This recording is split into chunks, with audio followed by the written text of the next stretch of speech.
Welcome everybody back to Boost in Motion, guys. And today we're gonna talk about warranties, guys. Just because you guys modify your cars and you try to do and have your fun doesn't mean that the dealerships will not deny your warranty. And I'm not gonna drop an intro today, so we're gonna just jump right into it.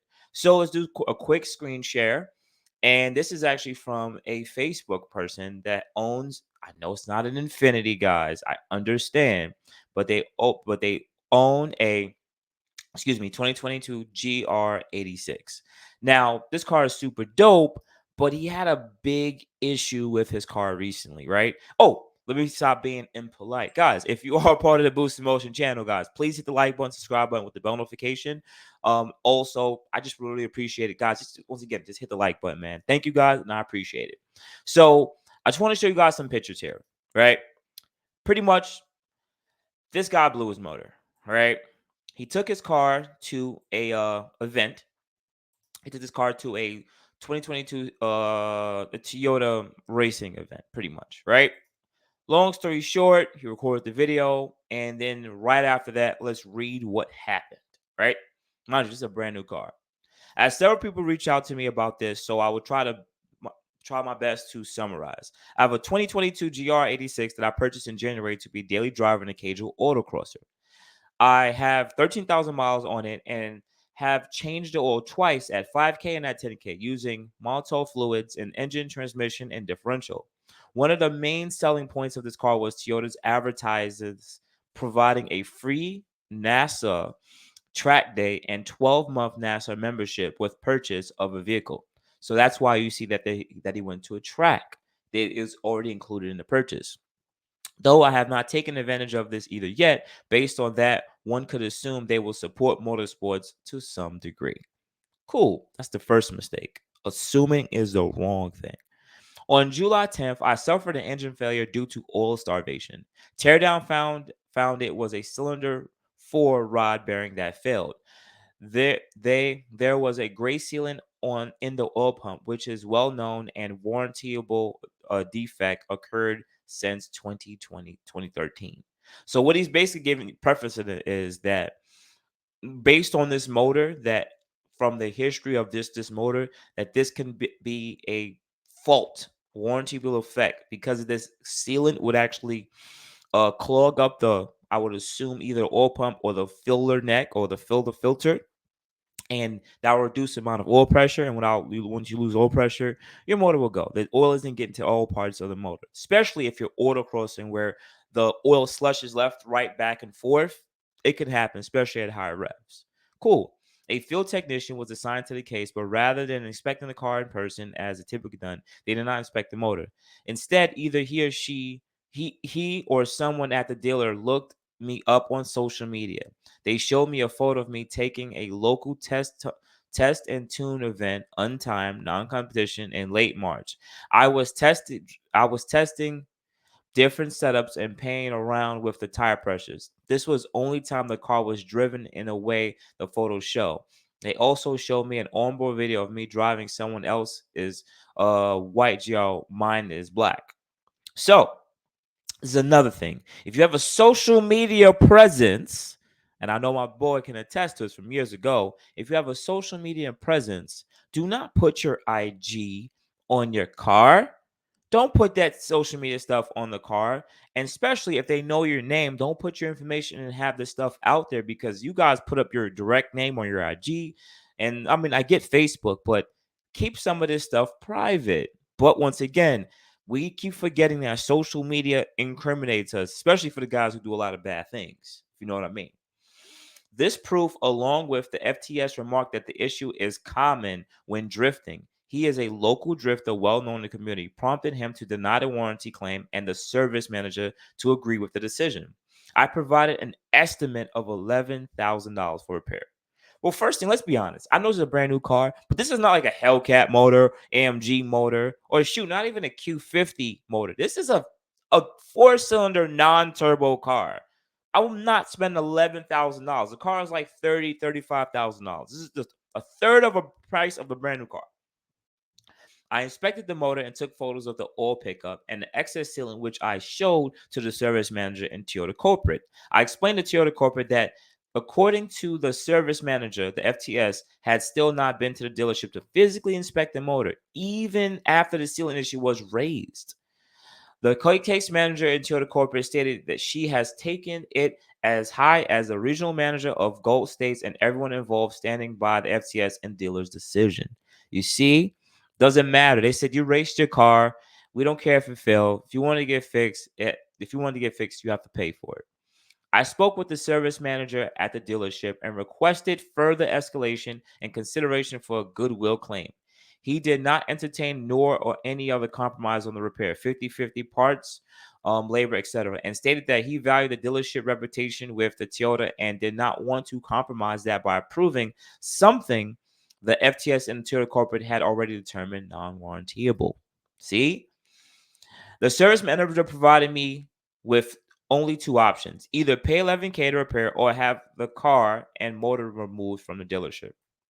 At this point, take the freaking car away and build it.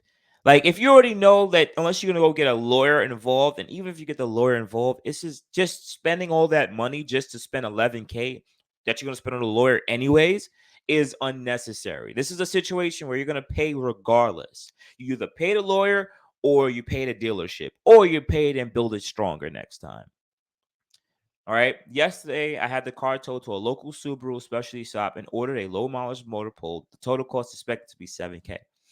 This is a huge misstep for Toyota. They claimed on their website that the GR86 is track tested with the soul of a true sports car, which applies being tracked at 100 miles an hour for 20-minute sessions and seen many track events, including the one that they pay their customers to participate in, which are very demanding on the car, the oil system in particular. However, if manufacturer defects occurs and causes failure while participating in said track day or even autocross, that will never exceed highway speeds nor last longer than 60 seconds. The Toyota has essentially said that you are on your own and they will comb social media and other sources to enforce that you abuse the car. Due to this situation, I strongly urge anyone that uses GR anything beyond street duty to take possible precautions. Cover or remove any of your plates on the site and be very cautious on posting on social media. Anything that isn't privately shared amongst friends can be found and used against you. Even then, screenshotting and sharing it is out of control. You have been warned. Exactly. Exactly. This is the God honest truth. And anyone who ever asks me on this YouTube channel, "Hey, Boost, so if I do this to my car, right? Is it still warrantable? If I go full catalyst downpipes, whatever, blah blah blah." Cool. I say do whatever you want with your car. You're paying to rent it if it's a lease, or you're paying for it if it's finance. But understand, if something bad happens, that and you bring it back with all the parts. And the lingo I used to use a couple years ago was, if you cheat on your partner, would you ever come home with a used condom on? No, you remove it. But the same thing also applies to social media. You guys, I know people, and I have a close friend, you know, he had an issue with his car and he left the Instagram sticker on his car. And they literally just went to his IG and was like, "Hey, we saw that you effed up, but we're gonna look out you for this one time, but don't do this again." You see what I'm saying? And you guys, I understand this isn't the infinity world, but I know plenty of people from when this car first came out in 2016. They literally were on social media doing nonsense. Issues happened. Warranty got denied. Your social media presence, your name is your value, and it incriminates you whenever it needs to. The less they know, the better. Never incriminate yourself. Some of you guys will sit there and say this is creating some kind of fraud. If you put a bunch of parts in your car and then pop the motor and remove all those parts and give the car back and says, "Well, something happened here," they're committing fraud. Listen, at the end of the day, you do what you want to do. It's up to you. Boost ain't telling you to do what you're supposed to. I have infinity people who watch this channel. Listen, guys, be very careful, right? So right here, look what it says. Right here, plain as day on the app. The disclaimer, right? This is the Toyota NATSA thing, right? Look what it says right here. Valid in the US only for qualified drivers over 18 years of age with a valid driver license. Participate in high performance driving creates a risk of personal injury. That's for your protection. Or death. Also for your death. We don't want that. It may cause damage to your vehicle that is not covered by your insurance or warranty. You see, when you go to a race car track and you crash your car, right? You know your regular insurance, that's kind of an issue, right? Because you put the car in a situation where it can get cause damage. Yes. So if you took your Q50 to a a racetrack and you clapped the wall, you know that your insurance company could deny it because you went to a motorsports area. This wasn't a regular daily driving traffic type of thing. Same thing here. Warranty, right? Same thing. You got the car, you signed the car for regular daily use, right? Then there's something called a commercial use, which is used as a business. This is why if you put your car in Toro, they have a different insurance that covers it because it's like, wait, what are you doing right here? Like, why are you renting the car out? Same thing if you went to a race driving track. That's not normal operating conditions. Please refer to your insurance policy and your vehicle warranty and maintenance guide that describes the terms and conditions of Toyota's new vehicle limited warranty coverage as general owner's responsibility. You see what I'm saying, guys? Always read the fine print. Always read the fine print. And this is once again claimed this is his car, and that's some of the stuff that gummed up or whatever. And this is exactly what they wrote in the service advisory. Vehicle struggles to start. When it does start, clear, knocking noise. We already know what happened here. We already know what happened here. So long story short, what do you guys think? All right. At the end of the day, I think it's nice that he admitted his faults here. He's out 7K on a brand new car. And it's a known issue, at least from what it makes it sound like, in the community. So moving forward, how do we learn from this lesson and apply it to our own vehicles? Our Q50s, our Q60s, our Mercedes, BMWs, whatever you want to apply it to. What do we do now, right? First thing, dot your I's, cover your ass. That's it. Cover your ass. Um, Cross the T's and X them off. Do whatever you got to do to protect yourself. All right. Understand that modifying your car can get you in bad situations. And even if your car is stock, you can get yourself in a bad situation too. So be very careful and temperamental. Anything that may incriminate you, you remove. I know we like to record videos of us sliding and racing and having fun, but we don't understand that somehow, some way, people can look it up. Insurance companies look it up. There's people who literally said, "Yeah, my car was stolen," and they say where it was stolen from around the area.